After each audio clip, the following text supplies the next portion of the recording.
అందరికి నమస్తే. ఇప్పుడు జూబ్లీహిల్స్‌లో ఉప ఎన్నిక వచ్చింది. రాజకీయ నాయకులంతా ఎక్కడ ఉంటారు? జూబ్లీహిల్స్‌లో ఉంటారు. ముఖ్యమంత్రి అన్నీ వదిలేసి, అన్నీ అంటే రాష్ట్రమంతా వదిలేసి, రాష్ట్రంలో జనాల కష్టాలు వదిలేసి, ఆహ్, వాన పడుతుంది, ఒడ్లు తడిచిపోతున్నాయి వదిలేసి, వరి పంటలు నాశనం అవుతున్నాయి వదిలేసి, ఇంకా రకరకాల అన్నీ ఆయన చేతిలో ఉన్న విద్యాశాఖ వదిలేసి, వాన పడుతున్నా స్కూళ్ళకి సెలవులు ఇప్పుడు ఇస్తురంట. మధ్యాహ్నం పూట సెలవు ఇస్తారంట. ఆల్రెడీ స్కూల్లోకి పిల్లలు పోయినాక సెలవు ఇస్తున్నారు. ఇప్పుడు ప్రకటిస్తారు. వికారాబాద్ జిల్లా కలెక్టర్, ఆ కలెక్టర్, ఈ కలెక్టర్ అంతా విద్యాశాఖ మంత్రి అట్లున్నాడనమాట. అవన్నీ వదిలేసి సినిమా కార్మికులతోనే సమావేశమైండు. నిన్న సాయంత్రం అయింది మీటింగ్ ఇది. సినిమా కార్మికులతోన సమావేశమై మస్తు హామీలు ఇచ్చిండు. అసలు ఆయన ఇచ్చిన హామీలన్నీ చూస్తే అసలు రాష్ట్రమంతా ఉప ఎన్నిక వస్తే బాగుండు అనిపించింది నాకైతే. ఎందుకంటే మళ్ళీ హామీలు అనేరు. అసలు ఇచ్చిన హామీలు అమలు చేయలేదు. మళ్ళీ ఈ కొత్త హామీలు జనం వింటారా, నమ్ముతారా అనే విషయమైనా కనీసం క్లారిటీ వస్తుంది. మళ్ళీ ఈ ఇచ్చిన హామీలు నమ్ముతారా? అంటే ఒక వర్క్ ప్రభుత్వంలో ఉన్నప్పుడు ఒక వర్క్ 2 years అయింది దగ్గర గవర్నమెంట్ వచ్చి స్టార్ట్ చేసినాం, మనం సగంలో ఉన్నాం, ఇంకా మీరు మాకు అధికారం ఇస్తే మేము మళ్ళీ అశాంతం పూర్తి చేస్తాం, ఆ సగం కూడా పూర్తి చేస్తామంటే ఒక నమ్మకం. నమ్మకం అధికారంలో ఉన్న వాళ్ళకి అదొక పాజిటివ్నెస్. కానీ అసలు వర్కే స్టార్ట్ చేయకుండా 2 సంవత్సరాలు టైంపాస్ చేసి ఇప్పుడు చేస్తాం వర్క్ అంటే అది కూడా ఎలక్షన్స్ కాడ పోయి చెప్తే చాలా విచిత్రంగా ఉంది. సినిమా పెద్దలు కూడా రాలేదు ఈయన పిలిస్తే. ఇక ఒక ప్రభుత్వ అధినేత అట్లాంటి మీటింగ్లు పెట్టకూడదు నిజంగా. ఏదైనా ఇంటర్నల్గా మీటింగ్ పెట్టుకోవాలి, ఇంటర్నల్గా నడిపించాలి, తెరైనగా నడిపించాలి. కానీ నేనే డ్రైవర్ను, నేనే క్లీనర్ అనే కాడికి వచ్చింది కథ. ఇప్పుడు అన్ని పనులు ఆయనే చేస్తున్నాడు అనమాట. మిగతా మంత్రులను ఎవరు నమ్ముతలేనట్టున్నాడు. అయితే సినిమా వాళ్ళతో మీటింగ్ అయింది. దానిలో చాలా విచిత్రమైన హామీలు ఇచ్చిండు వాళ్ళకి, సినిమా వాళ్ళు కదా నమ్ముతారు అనుకున్నారేమో. కానీ ఆ మీటింగు స్టార్ట్ కూడా 2 hours లేటుగా స్టార్ట్ అయింది. తర్వాత ఆ మీటింగ్కి వచ్చిన వాళ్ళు బయటకు వచ్చిన తర్వాత మాట్లాడినారు. రేవంత్ డౌన్ ఈ నినాదాలు చేసిండ్రు. ఇట్లాంటి మాసివ్ పెట్టొద్దు. ముఖ్యమంత్రి ఒక బై ఎలక్షన్స్లో ప్రచారం చేయడమే ఓవర్ యాక్షన్. తర్వాత ఇట్లాంటి మీటింగ్లు పెట్టడంతోన అది నెగిటివ్ అయితే తప్ప పాజిటివ్ కదా. అనవసరంగా అవతల వాడుకుంటారు కదా, ప్రత్యర్థులు వాడుకుంటారు. చూసినావా, కుర్చీలన్నీ ఖాళీగా ఉన్నాయి, చూసిండ్రా, సినిమా వాళ్ళు అసంతృప్తితో ఉన్నారు, చూసిండ్రా, సినిమా పెద్దలు ఎవరు రాలేదు. లాస్ట్కి అదే ఆయన ఎవరు, దిల్రాజు దిక్కైండు మళ్ళా. తర్వాత ఒక ఆయన వల్లభనేని అనిల్ అని ఒక పర్సన్ ఉన్నాడు.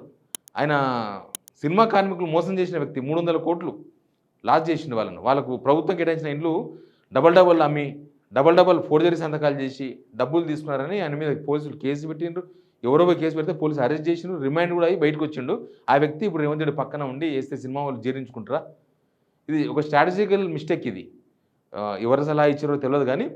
కానీ రాష్ట్రమంతా ఈ మీటింగ్ చూడాలి. ఎందుకు చూడాలంటే ఈయన ఇన్ని రోజులు ఇచ్చిన హామీలు అమలు చేయకుండా ఇప్పుడు పోయి కొత్తగా హామీలు ఇస్తుండే, విచిత్రమైన హామీలు. అవన్నీ కూడా చూద్దాం మనం ఏమి ఇచ్చిండు, అసలు దీన్ని ఎట్లా చూడాలి, మనం అన్ని విషయాలు మాట్లాడదాం. అంతకన్నా ముందు రాష్ట్ర ప్రజలందరికీ ఈ ప్రభుత్వం ఏం చేస్తుందో తెలుసు. బట్ ఎలక్షన్స్ వస్తే ఎట్లా ప్రవర్తిస్తుందో కూడా చూడాలి మనం. సినిమా ఎలక్షన్ వస్తే మళ్ళీ కొత్తగా స్టార్ట్ చేస్తారా, మళ్ళీ కొత్తగా హామీలు ఇస్తారా? అసలు వీళ్ళని నమ్మొచ్చా, నమ్మకూడదా? జూబ్లీహిల్స్ ప్రజలకు మీరు కూడా కామెంట్ రూపంలో చెప్పొచ్చు ఏదైనా. అందుకే సబ్స్క్రైబ్ చేయని వాళ్ళు పక్కా సబ్స్క్రైబ్ చేయండి, వీడియో షేర్ కూడా చేయండి. నా వెనుక కనిపిస్తున్న ఫోటో ఇది. ఇంకో ఈయన వచ్చేసి దిల్రాజు, ఈయన వచ్చేసి వల్లభనేని అనిల్. ఈయననే 300 కోట్ల రూపాయల ఫ్రాడ్ చేసినని చెప్పి ఎవరో కేసు పెడితే మాధవపూర్ పోలీసులు అనుకుంటా అరెస్ట్ చేసి రిమాండ్కి తరలిస్తే బెయిల్ మీద వచ్చి ఉన్నాడు. ఇక రేవంత్ అన్న దోస్తులంతా గట్లాంటోళ్ళే ఉంటారు, మనం ఏం చేయలేం దాన్ని. అంతా బెయిల్ మేట్స్ అంతా మనోళ్ళే అన్నట్టు ఉంటుంది కథ. ఇక దిల్రాజు ఏమో ఈయన హామీలు ఇస్తుంటే నవ్వుతుండు. మరి ఆయనకి ఏమనిపించిందో, ఓ మస్తు చెప్తుండు అనుకుని నవ్వుతుండా, లేకపోతే ఏమనిపించిందో. ఒక్కోసారి నవ్వుతారు కదా, అట్లా నవ్విండు ఆయన కూడా. ఇంకోటి ఏంటంటే సినిమాటోగ్రఫీ మినిస్టర్ కోమరెడ్డి వెంకరెడ్డిని పిలవలే. మరి ఆయన పిలిస్తే తిక్క మాట్లాడతారని పిలవలేదా, లేకపోతే నేను ఒక్కనే యోధుని అని పిలవలేదా తెలియదు. కానీ ఆయన ముంబైలో ఉన్నానంట. ఆయన ఒక స్టేట్మెంట్ ఇచ్చిండు. నాకు తెలియకుండా ఎట్లా పెడతారు రాబాయ్ మీటింగు, సినిమా వాళ్ళ మీటింగు అంటే షాడో మినిస్టర్తో కానిస్తారు మొత్తం పనులు, మినిస్టర్ అవసరం లేదన్నట్టుగా ఆయన ఒక స్టేట్మెంట్ ఇచ్చిండు. ఇంకా చాలా వీడియోలు ఉన్నాయి, అన్ని వీడియోలు కూడా కుర్చీలు చూపిస్తుంటా ప్రత్యర్థులు ప్రచారం చేస్తున్నారు. ఈ టైంలో అట్లా పెట్టుకోదు. ఇది మొత్తం రాష్ట్రం అంతా జరుగుతున్న ఎలక్షన్ కాదు.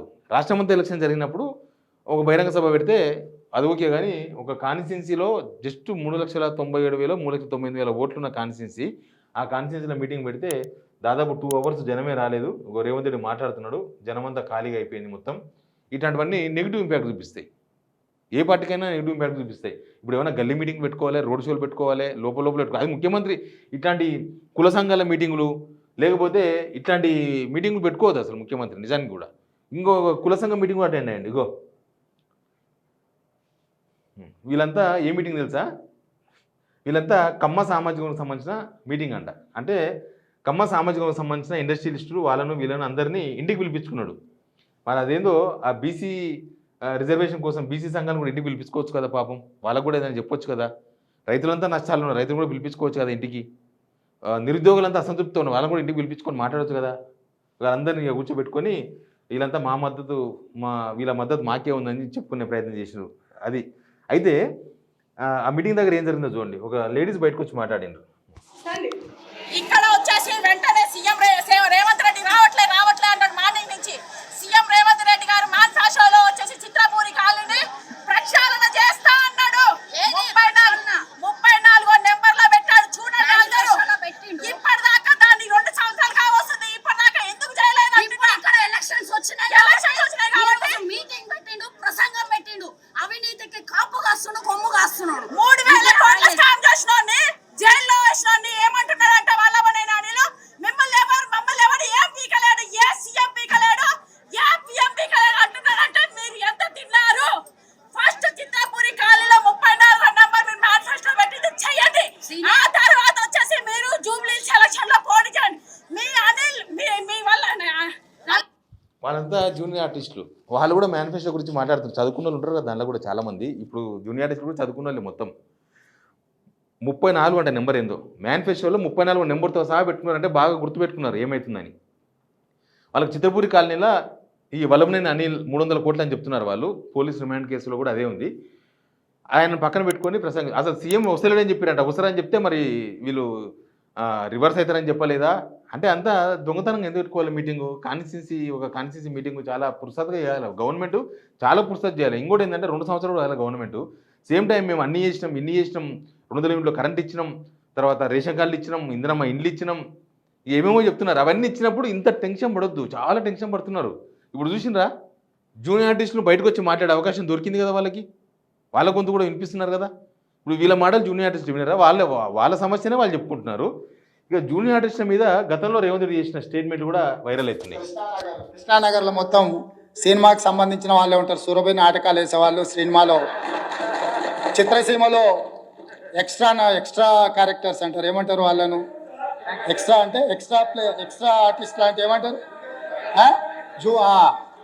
సినిమా ఇండస్ట్రీలో 24 క్రాఫ్ట్స్లో ఒక జూనియర్ ఆర్టిస్ట్ అని ఒక పెద్ద వింగ్ అది. మొత్తం హీరోలు, హీరోయిన్లు, ప్రొడ్యూసర్లు, డైరెక్టర్లు, ఇంకెవడన్నా ఉంటే వాళ్ళు కమేడియన్లు, ఇంకెవరన్నా అందరూ కలిసి ఎంతమంది ఉంటారో అందరికి 10 టైమ్స్ ఉంటారు జూనియర్ ఆర్టిస్టులు. జూనియర్ ఆర్టిస్టుల మీద సినిమా ఇండస్ట్రీ నడిచేది సింపుల్గా చెప్పాలంటే. అన్నీ వాళ్ళే చేస్తారు పొద్దు నుంచి రాత్రి దాకా.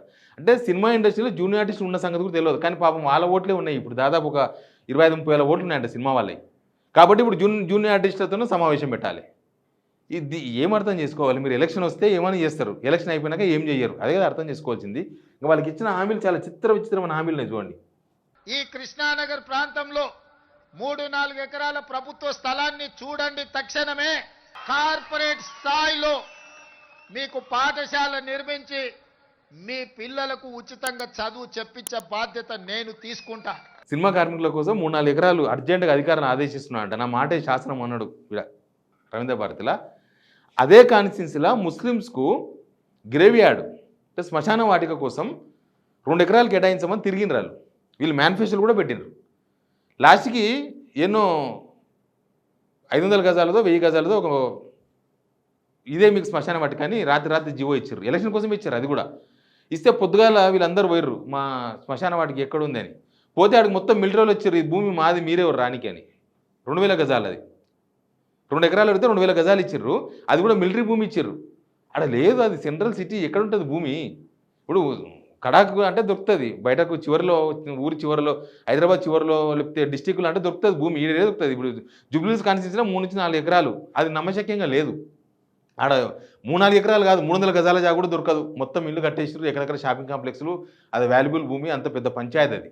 అంటే నమ్మశక్యంగానే హామీ ఇది. చూస్తే ఈ హామీ చూస్తే సేమ్ వీళ్ళు ఎలక్షన్స్ ముందర ఇచ్చారు కదా, 6 గ్యారెంటీలు 420 హామీలు ఇచ్చారు కదా, అట్లే ఉన్నాయి.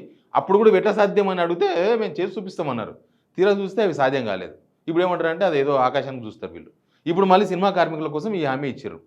ఇంకొక స్టేట్మెంట్ కూడా వినండి. తెలుగు పరిశ్రమ ఈనాడు టాలీవుడ్గా కాదు, హాలీవుడ్ నుంచి కూడా ఇక్కడికి వచ్చి షూటింగ్లు జరగాలి. ఈ హైదరాబాద్ నగరం టాలీవుడ్ కాదు, బాలీవుడ్ కాదు, ఏమి కాదు, డైరెక్ట్ హాలీవుడ్కి పోయిండు. హాలీవుడ్ వాళ్ళు వచ్చి ఇక్కడ షూటింగ్ చేయాలి. ఇవన్నీ 2047 కూడా కావు, ఈయన 2027లో కూడా చేయలేడు. కానీ అయ్యేది కావు, అవి ఏవి కూడా అయ్యేది కావు. హాలీవుడ్ వాళ్ళు ముంబైకే వస్తలేరు, హాలీవుడ్ వాళ్ళు స్విట్జర్లాండ్ కూడా పోతలేరు. హాలీవుడ్ వాళ్ళు అక్కనే చేసుకుంటున్నారు, అమెరికాలోనే చేసుకుంటున్నారు. వాళ్ళకి అక్కనే మస్తు ప్లేసెస్ ఉన్నాయి. హాలీవుడ్ వాళ్ళు వచ్చినా ఈ కార్మికులకు ఒరిగేది ఏమి ఉండదు. కార్మికులు ఇక్కడ వాళ్ళ అక్కడి నుంచి తెచ్చుకుంటారు. ఇప్పుడు వాళ్ళ సినిమాల్లో, హాలీవుడ్ సినిమాల్లో మన జూనియర్ ఆర్టిస్టులు ఏం పాత్ర ఉండదు. వాళ్ళు అక్కడి నుంచి తీసుకొని పనిచేస్తారు. గవర్నమెంట్కి 4 డబ్బులు వస్తే వచ్చి చేస్తే, అది సాధ్యమే కాదు, వచ్చి చేస్తే అంటున్నా. ఇది కూడా అమలు కాని హామీ. ఇంకొక హామీ కూడా వినండి. వాళ్ళ సినిమాల టికెట్ల ధరలు పెంచడానికి నా దగ్గరకు వస్తుంటారు. నేను నిర్మాతలకు చెప్పిన, మరి పెంచిన దాంట్లో కొంతైనా కార్మికులకు వాటా ఉండాలి కదా అని. రాష్ట్ర ప్రభుత్వం సినిమా టికెట్ల ధరలు పెంచితే హీరోలకు ఆదాయం వస్తుంది, నిర్మాతలకు ఆదాయం వస్తుంది. కార్మికులకు మాత్రం ₹1 కూడా అదనంగా రావడం లేదు. అందుకే ఈ వేదిక మీద నుంచి మీకు మాట ఇస్తున్నా, ఆ ఆదాయంలో 20% కార్మికులకు ఇస్తేనే రాష్ట్ర ప్రభుత్వం జీవో ఇస్తుంది. ఇది అసలు డ్రామా. జూనియర్ ఆర్టిస్టులకి రోజు ఉంటుంది పేమెంట్. ఈరోజు పొద్దుగాల పోతే సాయంత్రానికి వాళ్ళ పని అయిపోగానే వాళ్ళకి ఎంతనో 500, 600, 1000, 100, 200 పేమెంట్ ఇచ్చి పంపిస్తారు. రేపు మళ్ళీ వాళ్ళతో పని ఉంటుందో ఉండదో తెలియదు. మళ్ళీ రేపు వర్క్ ఉంటే పిలిపిస్తారు, లేకపోతే లేదు. జూనియర్ ఆర్టిస్టులు అనే వాళ్ళని అంతకన్నా ఎక్కువ చూడరు ప్రొడ్యూసర్లు, డైరెక్టర్లు. సినిమా విడుదలైతే కూడా వాళ్ళ పాత్ర మీద కనీసం ఒక్కడన్నా మాట్లాడతారా? ఈ సినిమా కార్మికులే ఒక 2 months బ్యాక్ ధర్నా చేసిండ్రు ఫిల్మ్ సొసైటీ దగ్గర. మాకు డైలీ వేతనాలు, అదే డైలీ 500, 600 ఇస్తారు కదా, అది పెంచండి, మాకు కూడా మంచి లైఫ్ ఇవ్వండి అని. 2 months క్రితం వాళ్ళ హెల్త్ కార్డ్స్ కోసము డైలీ మాకు వేజ్ కూలి పెంచండి అని ధర్నాలు చేస్తే, వీళ్ళు దిల్రాజు లాంటి వాళ్ళు పెద్ద పెద్దోళ్ళు పిలిపించి ఇక మేము అన్ని పరిష్కరిస్తాం. వీళ్ళు కాదు పరిష్కరించాల్సింది, సినిమా నిర్మాతలకు చెప్పాలి మీరు పెంచండి వేజెస్ అని. సినిమా నిర్మాతలకు చెప్పాలి, వాళ్ళ అసోసియేషన్కి చెప్పాలి, వాళ్ళ హెల్త్. అవన్నీ ఏం లేకుండా ఓన్లీ ఫోటోషూట్ చేసి ఇక మేము మాట్లాడుతున్నాము వీళ్ళతో, నిర్మాతలు లబ్ధి చేకూర్చే విధంగా. ఎందుకంటే వాళ్ళు ధర్నా చేస్తే సినిమా ఇండస్ట్రీ మొత్తం ఆగిపోయింది. వాళ్ళు లేకపోతే పని ఉండదు సినిమా ఇండస్ట్రీలో. మొత్తం ఆగిపోతే వీళ్ళని పిలిపించి వాళ్ళ కోసం, సినిమా పెద్దల కోసం అని వాళ్ళందరూ పిలిపించి వాళ్ళతో మాట్లాడి ఇంకా మేము మాట్లాడడం అయిపోద్ది అన్నారు. ఏం కాలే, ఉత్తగా ధర్నా ముగిపోయేసి మోసం చేసింది సినిమా కార్మికులను. వాళ్ళని చర్చలు పిలవాలి సినిమా కార్మికులు. కానీ దిల్రాజు నువ్వు చర్చలకు పిలిస్తే సాగుకాయననే, బతుకుకాయనే, పెళ్లికాయనే, అన్నిటికాయనే పిలిచి మాట్లాడితే ఏమొస్తుంది? అదే చేసిండ్రు వీళ్ళు. అంటే కార్మికులను మోసం చేసి 2 months బ్యాకే. వాళ్ళంతా ఒక 2 days తర్వాత తెలిసింది, ఎవరు నాయన మేము మోసపోయినాము, అసలు మాతో చర్చలు జరపలేదు, మాకు ఏమన్నా సొల్యూషన్ వచ్చిందా, ఏమి రాలేదని చెప్పి. అది ప్రభుత్వం చేసిన డ్రామా. దానిలో సరే ఈ డ్రామాలు ఇవన్నీ పక్కన పెడితే, ఈ ఫోటోషూట్లు ఇవన్నీ కూడా పక్కన పెడితే, ఎంతసేపటికి ఎలక్షన్ వస్తే తప్ప వీళ్ళు బయటికి రారు. ఎలక్షన్ వస్తే తప్ప మళ్ళీ హామీలు ఇవ్వరు, కొత్త హామీలు ఇస్తారు ఎలక్షన్ వస్తే. ఈ లెక్క ప్రకారమే నాలాంటి వాళ్ళు ఏమంటున్నారంటే, రాష్ట్ర వ్యాప్తంగా ఎలక్షన్ వస్తే మళ్ళీ రేవంత్ రెడ్డి గారు మళ్ళీ వస్తారు, బహిరంగ సభలు పెడతారు, మళ్ళీ మంచి ముచ్చట్లు చెప్తారు. అప్పుడు జనం వినరా? ఒక ముఖ్యమంత్రి స్థాయి వ్యక్తి అట్లా పోవద్దు అనమాట. ఈ సినిమా వాళ్ళకు సినిమాటోగ్రఫీ మంత్రి చాలు ఎక్కువ, లేకపోతే ఇంకోరు ఎక్కువ. అట్లా పోవడం వల్ల తెలంగాణ ఇమేజ్ కూడా ఏముంటుంది? ఒక ముఖ్యమంత్రి మొత్తం అంతా వదిలేసిపోయి జూబ్లీస్ గల్లీలో తిరుగుతున్నట్టే దానికి అర్థమైంది. దాన్ని ఏమర్థం చేసుకోవాలి? గవర్నమెంట్ ఫెయిల్ అయిందని అర్థమే వస్తాయి కదా. ఇప్పుడు వేరే గల్లీలతో ఏమనుకుంటున్నారు, రాని మా గల్లీ కూడా రాని బిడ్డ రాని అన్నట్టు చూస్తున్నారు అందరు తెలంగాణ మొత్తం. రాని మా దగ్గర రాని మాట్లాడదాం అన్నట్టు మాట్లాడుతున్నారు. బట్ చూద్దాం ఏం జరుగుతుందో. సినిమా కార్మికుల ఆక్రోశాన్ని అర్థం చేసుకోకుండా వాళ్ళతో మీటింగ్ పెట్టి అనవసరంగా అబాస్ పాలు కావడం తప్ప దీనిలో మిగిలింది ఏం లేదు. Please subscribe signal TV.